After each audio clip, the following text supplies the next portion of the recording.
I will show you quickly the process which you will go through anyway tomorrow for initializing your USB key and getting connected to the system. So we do have an access point installed at your hospital, and what we will give you today is a USB key which will contain things that are unique and that represent you within the system. So it's very important. Okay, so the access point that we've deployed at your hospital is in fact a set of servers, which I will not detail, which contain applications that were developed in the context of Healthy Child, plus what we commonly call the grid, which is this connectivity for getting all the hospitals federated into one virtual system. To play with this access point, you will use a USB key, and as Samash said, it's a self-contained key. It contains everything such that you can theoretically plug and use the system from any workstations within the hospital. So it's a solution that uses the most advanced security technologies from the community. On the USB stick, you will have what we call an electronic identity. It's just like your national ID, but it's an electronic one. And it's a Healthy Child one. What is very important to understand is that this identity is yours. The solution is mobile. You have a USB stick. Normally it works under Microsoft Windows, XP, Vista, but also under Linux. So this application, when you will get the stick, will have to be initialized. So the first interface you will see is this one, where actually the application is showing you a problem, and it's telling you that it was not able to find a certificate. The certificate is your electronic identity. On that first screen, you will have to click on the request button to start filling in the form that is required to request for a new electronic identity. So you will provide basic information like first name, last name, emails, phone number, where to reach you, and your password. That's very important. Here in the passphrase field, you will enter the password that you will use later on to get connected to the system. Once you will have done this, you will click on the OK button, and a request will be sent automatically to the Healthy Child Certificate Authority. So this will guide you, so you will obtain this new interface. So then, from that interface, you'll be able to get the request, once signed by the authority, back into your USB stick. So this new interface will appear, and you will have to click on the Certificate Management button to have this utility bar displayed, from which you will click on Retrieve. And this will attempt to get the certificate that was freshly signed back from the authority automatically. Once the request is signed from our end, and if you click the Retrieve button, you will get this message.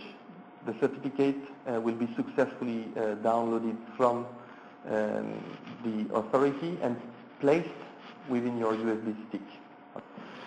So once the certificate request will be finalized, this part of the stick will be initialized, okay? And you will not have to redo that any further. The second step then, so the application will then look like this. So the second step will consist in selecting from the displayed list here, the gateway list, an appropriate access point. So you will see from the list that there is one called Gaslini, IgG. So you will just select it and press the OK button such that the second step is validated. Once this is done, you have the two first steps validated, and the third step is about becoming a member of the Healthy Child network. So now you have an identity, you have an access point, you just need to be authorized to enter that network. For doing this, you will have this interface displaying, so you will have to click on VO membership request, which stands for Virtual Organization Membership Request. Again, as you did for obtaining your identity, you will have to fill in a form, a basic form, with first name, last name, email, phone, institute, and by pressing on the OK button, a request will be sent to the virtual organization authority this time. So two different authorities for two different matters. One is your identity, the other is acceptance into the Healthy Child network. This one is a bit more complicated because it involves you reading your emails, because you will receive an email you will see later on. Once this is done, you will have a warning message explaining you that your request has been sent, that it will be signed at some point by the authority, and that once this will be signed, you will receive an email. That email will contain two informations that are key to finalizing this process. The email you will receive is the following. It's a generic email. It's always the same email, automatically generated by the server. And within this email, there are two informations that are important, which is your request number and the confirmation cookie. These are two text fields that you will have to copy-paste in the next screen. So once you will have received this email, you will click on Request Confirmation. This small window will pop up, and you will just copy-paste the two informations I've just shown from your email into that window. Press the button OK. That will be it. You will be done with the first step, and from there you'll be able to authenticate in the system. Okay, so once this is finalized, the two first steps are done, and every time you will restart your USB key from a computer, they will appear in green, meaning it's fine, it's done. Once you're there, what you have to do is to provide the passphrase, the password that you specified when you requested for an identity. This, in our system, is completed or augmented with a second security factor, which is a PIN code, a 4-digit PIN code. It's very difficult to break in because of the security behind. Okay? So for the moment, you have to remember your passphrase, the one that you specify when requesting an identity, and the PIN code that you will set up at this step. Once you are connected, the first thing you will see is a disclaimer, because of course whatever is being developed in Healthy Child cannot be used for making any clinical decision. You will just have to click on OK. Finally, once this is done, you will see this application all in green, and you will be able to play with the different applications provided in the system. Once initialized, it's done. Next time you connect, you only have to provide your passphrase and PIN code only. Second important thing is that once you are authenticated, the application appears in your sys-tray. So you know, in your taskbar, Windows taskbar, you have icons on the right of your taskbar, just close to the clock. You will have a round, a circled icon like this appearing, which is the Healthy Child connection. Okay. From there, if you right-click on the icon, you will get the application menu that you saw also in Tamas' presentation. Applications are sorted, and you will be able to go down the menus and click on what you are interested in.